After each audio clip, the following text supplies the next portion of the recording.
പക്ഷിപ്പനി സ്ഥിരീകരിച്ച മണർകാട്ട് നാളെ ദയാവധം.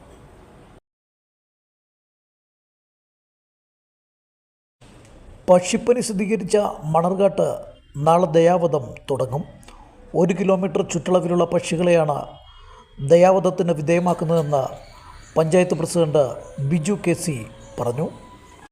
അവലോകന യോഗത്തിൻ്റെ തീരുമാനം എന്ന് പറഞ്ഞു കഴിഞ്ഞാൽ ഇപ്പോൾ നാളെ മുതൽ പക്ഷികളെ കൊന്നൊടുക്കുന്ന ജോലി തുടങ്ങും. നമ്മുടെ ആരോഗ്യ പ്രവർത്തകർ ഇന്നോട്ട് വീടുകൾ കയറി ഇറങ്ങിക്കൊണ്ട് 1000-ഓളം വീടുകളിലാണ് സെൻസസ് എടുക്കുന്നത്. പക്ഷികളുടെ എണ്ണം അവരെടുക്കാൻ തുടങ്ങിയിട്ടുണ്ട്. നാളെ കൊണ്ട് അത് പൂർത്തീകരിച്ച് അതിനുശേഷം ദയാവധം നടത്താനുള്ള ദയാവധം തുടങ്ങുന്നതായിരിക്കും. അപ്പം അതാണ് ഇപ്പോൾ തീരുമാനിച്ചത്. അത് മറ്റ് വേണ്ട സഹായങ്ങൾ മറ്റേ ജില്ലാ മൃഗാശുപത്രി ഓഫീസർക്കും അതുപോലെ തന്നെ ജില്ലാ ആവശ്യപ്പെട്ട എല്ലാ സഹായങ്ങളും പഞ്ചായത്തിന് ചെയ്തു കൊടുക്കും. പഞ്ചായത്ത് കൊടുക്കേണ്ട എല്ലാ കാര്യങ്ങളും തന്നെ ചെയ്തു കൊടുക്കാൻ തീരുമാനം എടുത്തിട്ടുണ്ട്.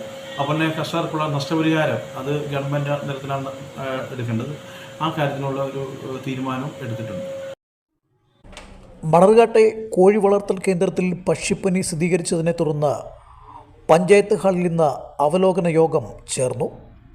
ഇന്ന് പക്ഷിമൃഗാദികളുടെ ഡേറ്റ കളക്ഷനും നടന്നു. നാളെ വിവിധ ഡിപ്പാർട്ട്മെൻറ്റുകളുടെ നേതൃത്വത്തിലാണ് 1 കിലോമീറ്റർ ചുറ്റളവിലുള്ള പക്ഷികളെ ദയാവധം ചെയ്യുന്നത്. അതേസമയം മണർകാട്, പുതുപ്പള്ളി, വാകത്താനം, പനച്ചിക്കാട് അടക്കമുള്ള പഞ്ചായത്തുകളിൽ ഈ മാസം ഒടുവിൽ വരെ കോഴിമുട്ടയുടെ വിൽപ്പനയും വരവും ജില്ലാ കലക്ടർ വി വിഘ്നേശ്വരി നിരോധിച്ചിട്ടുണ്ട്.